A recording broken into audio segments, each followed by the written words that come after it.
Hé, c'est quand? Je sais pas moi, c'est quand? Dis-nous, c'est quand? On a encore eu de la chance. Et c'est pas fini. Venez comme vous êtes.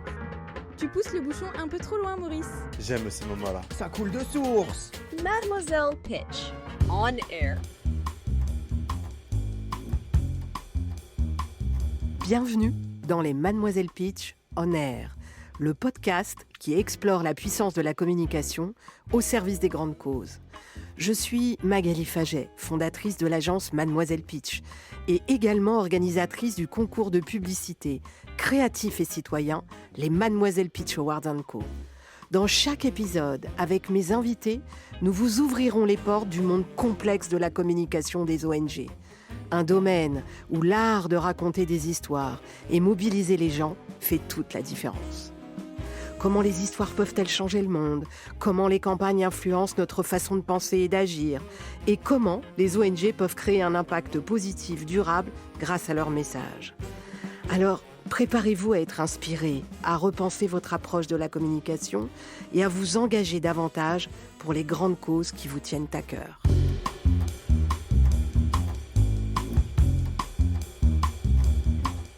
Bienvenue dans ce nouvel épisode de Mademoiselle Pitch On Air. Notre invitée du jour a fait l'essentiel de sa carrière dans les médias et les régies publicitaires. Femme puissante, charismatique, brillante, exigeante, elle est aussi juste, humaine et généreuse. Elle soutient mon concours de publicité grande cause, les Mademoiselle Pitch Awards, depuis le tout premier jour. Elle offre chaque année une exposition exceptionnelle à l'ONG soutenue par le concours. Grâce à la puissance de son réseau d'affichage, certaines campagnes rentrent au musée, au cinéma ou même dans des séries télé américaines. Depuis 2019, elle porte fièrement le titre de Chevalier de l'Ordre national du mérite et Chevalier dans l'Ordre de la Légion d'honneur. Et cela en toute discrétion et sans s'en vanter.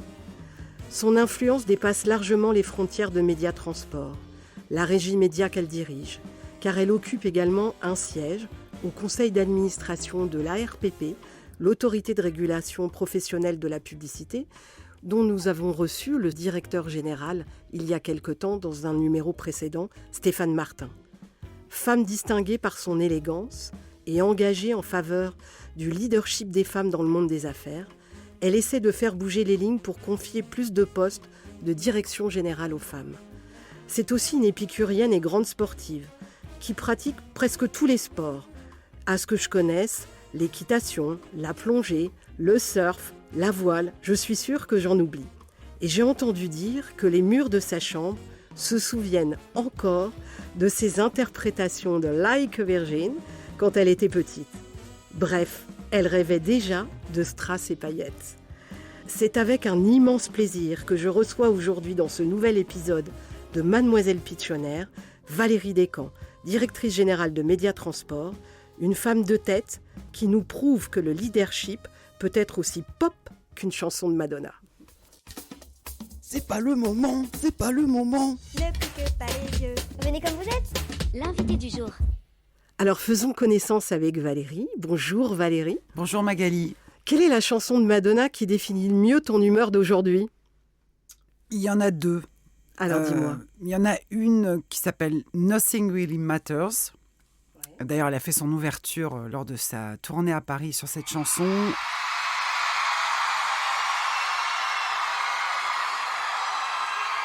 Et cette chanson dit, en fait, rien n'est important. Et j'aime bien cette idée de prendre du recul sur tout. Et il y a une autre chanson de Madonna que j'aime bien. Alors, c'est quoique si, elle est assez appropriée à la journée d'aujourd'hui, parce que c'est Express Yourself. Et c'est une des chansons de Madonna, je devais avoir, 16, 17 ans. Et c'est une chanson qui m'a vraiment bougée, au sens où elle m'a permis justement de plus m'exprimer, de plus m'imposer.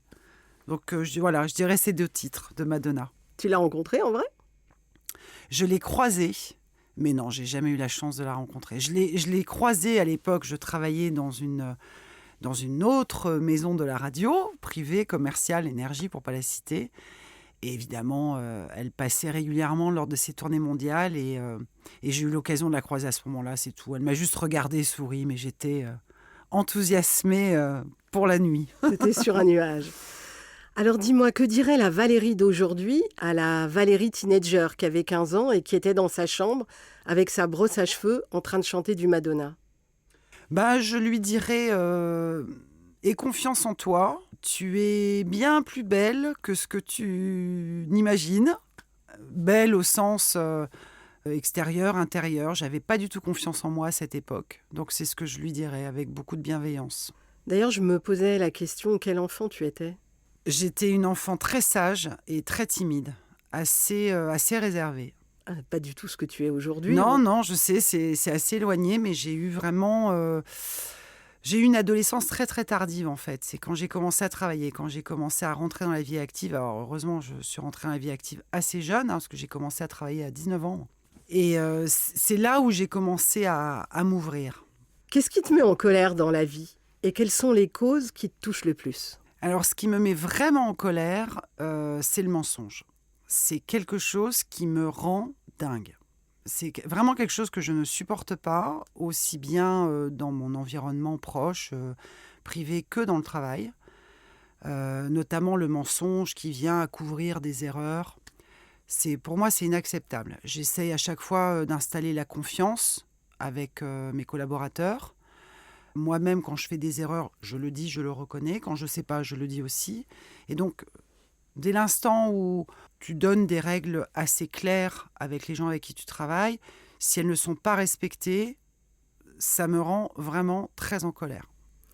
Et quelles sont les causes qui te touchent le plus? Il y en a évidemment beaucoup, mais il y en a une qui me touche particulièrement, c'est celle des enfants abusés sexuellement.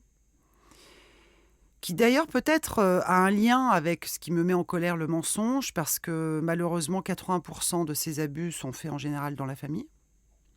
Donc tu vois, il y a cette forme de mensonge, de vice, qui me touche. Tu vois, rien que de t'en parler, c'est quelque chose que je ressens vraiment au fond de moi. J'ai fort heureusement pas eu à subir d'abus, mais c'est vraiment, je crois, la cause qui me touche le plus parce que en fait, je me mets à la place de ces enfants, tu vois, qui sont fragiles, qui font confiance en leur famille, en leurs aînés. Et c'est ceux-là même qui les trahissent et qui les abusent. Je trouve ça absolument abominable. Quels sont les événements professionnels ou personnels qui t'ont le plus appris sur toi et sur les autres? Souvent, ce sont les événements les plus durs, en fait, qui te font progresser. C'est vrai, on le dit souvent, mais c'est vrai. J'ai eu un moment très dur professionnellement, c'est quand j'ai déposé le bilan de la Tribune. Après m'être battue comme une lionne pour essayer de sauver ce journal, en tout cas pour le garder, puisqu'à l'époque j'étais propriétaire de ce journal.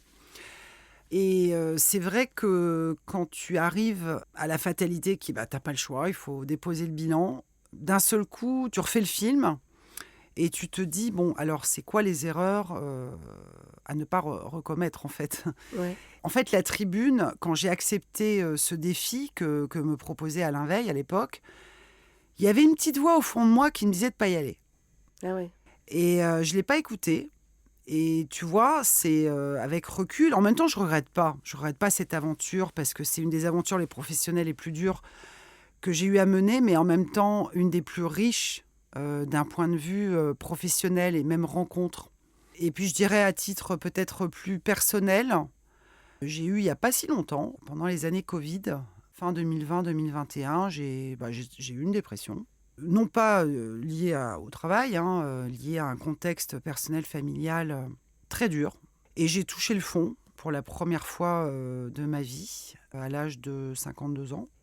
Et dans ces moments-là, il y a une première étape qui est, tu vois pas le fond, quoi. Tu dis, mais ça s'arrête quand, le truc ? Et puis, il y a un autre moment où finalement, et c'est ça qui te permet justement de rappuyer avec le pied, de commencer à remonter, c'est justement de se dire, mais en fait, qui suis-je exactement ? Ça peut paraître un petit peu très spirituel ce que je dis, mais c'est dans les périodes difficiles, je crois, où on apprend vraiment à se connaître, à connaître ses limites et à savoir exactement de quoi on est fait. Alors, si tu devais passer une journée avec une personne, qu'elle soit fictive ou réelle, décédée ou vivante, qui choisirais-tu ? Il y en a deux, j'hésite. Alors dis les deux. Boris Cyrulnik, que j'adorerais rencontrer parce que c'est quelqu'un que j'ai beaucoup écouté justement pendant cette période difficile. Sur la résilience. Sur la résilience, pardon, oui, sur la résilience. Donc, psychologue et philosophe aussi. J'ai une admiration profonde pour ces gens qui ont cette capacité à transformer le pire, j'allais dire, en meilleur. Si je pouvais passer la matinée avec Boris et l'après-midi avec un autre grand monsieur, Mathieu Ricard. Alors lui, incroyable, qui a eu son doctorat en génétique et puis finalement qui a décidé de devenir moine bouddhiste tibétain et qui, lui, cultive la sagesse. Alors j'ai vu pas mal de reportages sur lui, de documentaires, j'ai lu beaucoup de ses bouquins, mais quelle sagesse, quoi. Alors on a vu, tu as eu plusieurs titres et les plus grands titres de distinction. Comment tu choisis tes invités quand tu reçois les insignes de la Légion d'honneur ? Avant tout, tu penses à ta famille. Ouais. Bon, il se trouve que moi, j'avais déjà perdu mes 2 parents, mais j'ai pensé à eux tout de suite. Donc à mes frères, mes sœurs, évidemment, mes amis, mes meilleurs amis. Et puis après, finalement, aux gens qui t'ont accompagné dans ton parcours professionnel, et il y en a eu beaucoup. J'ai eu la chance de rencontrer beaucoup de gens précieux, importants, influents, qui ont cru en moi. Tu vois, des gens comme Claude Cohen, comme Christine O'Krent. C'est les 2 premières femmes qui ont misé sur moi. Donc évidemment, c'est les 2 premières auxquelles j'ai pensé. Et puis après, à tous ces patrons que j'ai eu la chance d'avoir, Jean-Paul Baudecroux, qui a été un grand patron pour moi, Alain Veil, Maurice Lévy, évidemment. Et puis tous les partenaires, tu vois, des clients qui, pareil, m'ont fait confiance. Je l'ai fait vraiment avec le cœur. J'ai une dernière question avant de passer aux questions sérieuses. Si tu devais te déguiser en nom, c'est ta question préférée, je sais, en nom de station de métro, laquelle choisirais-tu ? Bon, alors je t'avoue que celle-là, on ne me l'avait pas faite encore. Donc, écoute, je dirais en statut de liberté, puisqu'il y a une station de métro qui s'appelle Liberté, sur la ligne 8. Zéro tracas, zéro blabla. On a encore eu de la chance. J'aime ces moments-là. La question sérieuse. Alors, on passe dans la seconde partie de notre podcast à présent, Valérie. Quelle est la plus grande leçon que tu aies apprise en tant que femme dirigeante ? Finalement, même quand tu prépares bien un dossier, avec des chiffres, avec des études, écouter son intuition, ça me paraît extrêmement important. C'est pas forcément quelque chose qu'on t'apprend à l'école, mais vraiment, c'est extrêmement important. Le fil rouge de ta carrière, tu m'as dit un jour, c'est le renouveau. Pourquoi ça te plaît tant de devoir toujours tout reprendre à zéro ? Déjà parce que je me lasse vite. Je suis une développeuse. J'aime bien démarrer les projets ou reprendre des projets qui sont en panne et les relancer. J'adore ça. Et quand ça tourne bien, je me sens moins utile en fait. Et puis, tu sais, je l'expérimente même dans ma vie privée actuellement, je prends des cours de chant. Démarrer quelque chose, redevenir débutant, finalement, quelque part, ça te permet de rester jeune. Les ONG craignent souvent de communiquer parce qu'elles ont peur d'être jugées sur leurs dépenses publicitaires par leurs donateurs. Qu'est-ce que tu leur répondrais ? Moi, je leur répondrais que tant qu'elles disent la vérité, qu'elles n'en rajoutent pas, elles n'ont aucune raison de culpabiliser. Moi, je pars du principe que dès l'instant où les ONG ont des actions réelles, durables, authentiques, et encore une fois qu'elles n'en rajoutent pas, qu'elles ne tombent pas dans des allégations disproportionnées, au contraire, il faut le dire. Tu soutiens, je l'ai dit dans le portrait, notre concours depuis le premier jour. Je crois que c'était la première édition, c'était avec WWF, on était sur la protection des océans. Est-ce qu'il y a une pub issue de mon concours que tu préfères ? Il y en a une que j'aime beaucoup parce qu'elle elle est encore très présente, je crois, dans nos esprits, c'est celle du Pélican. Oui, elle est restée très longtemps chez vous, à cause du Covid, merci le Covid. Oui, mais même cette campagne disait tout, oui. Tu vois, sur les plastiques dans l'océan. Et il y a une autre campagne que j'ai bien aimée aussi, c'était l'Abbé Pierre. D'ailleurs, cette campagne de l'Abbé Pierre que tu cites, c'était un peu un moment de philosophie quand tu t'asseyais sur ton strapontin dans le métro. Et j'ai reçu des messages des 4 coins du monde jusqu'au Canada de gens qui m'en parlaient en me disant « ça m'a fait réfléchir, merci, quelle belle campagne ». Et celle du Pélican, moi j'ai un souvenir où j'ai vu une petite classe de maternelle habillée en poussin jaune, en sortie scolaire avec leur maîtresse. Et elle les faisait réfléchir sur ce que ça leur évoquait, ce pélican avec une bouteille en plastique coincée dans le gosier. Et c'est un de mes plus beaux souvenirs. Comment les régies publicitaires innovent-elles pour rester pertinentes ? Je pense comme toute bonne entreprise, c'est-à-dire qu'on essaie avant tout de comprendre, je dirais, les tendances sociétales. Moi, c'est quelque chose qui m'a toujours obsédée dans tous les jobs. Et puis, parallèlement, évidemment aussi, comprendre les évolutions technologiques, puisqu'on est quand même dans un siècle, dans un millénaire qui est hautement technologique. Donc, comment justement les technologies évoluent et comment ces technologies peuvent justement te permettre de répondre à ces nouvelles aspirations sociétales que tu as préalablement observées. L'affichage print, c'est aussi vieux que le métro parisien, j'ai envie de dire. Qu'est-ce que tu as envie de me dire pour me convaincre ou convaincre nos auditeurs que l'affiche reste d'actualité et un mass-média important ? Tout simplement parce qu'il est partout. Il est partout, il est proche de nous, il est très visible, il est puissant. Et tu sais, quand tu regardes les parts de marché, quand tu regardes l'évolution, quand tu prends les Kantar, les piges publicitaires Kantar, tu regardes l'évolution de ces dernières années qui ont été quand même marquées par l'avènement des plateformes, des fameuses plateformes GAFAM, qui ont quand même, comme tu le sais, été un véritable tsunami pour la plupart des médias traditionnels. Le seul média qui a résisté. C'est plus que résister, qui continue à progresser, c'est nous. Alors, comme on est dans un podcast dédié aux grandes causes, quels sont les engagements RSE de Média Transport ? On en a quelques-uns et ce sont des vrais engagements. Déjà, notre trajectoire carbone, on a pris des engagements très très forts, puisque dans les moins de 5 ans maintenant, par rapport à une année de base de référence qui est 2020, on a pris des trajectoires de baisse d'empreinte CO2 de 48%.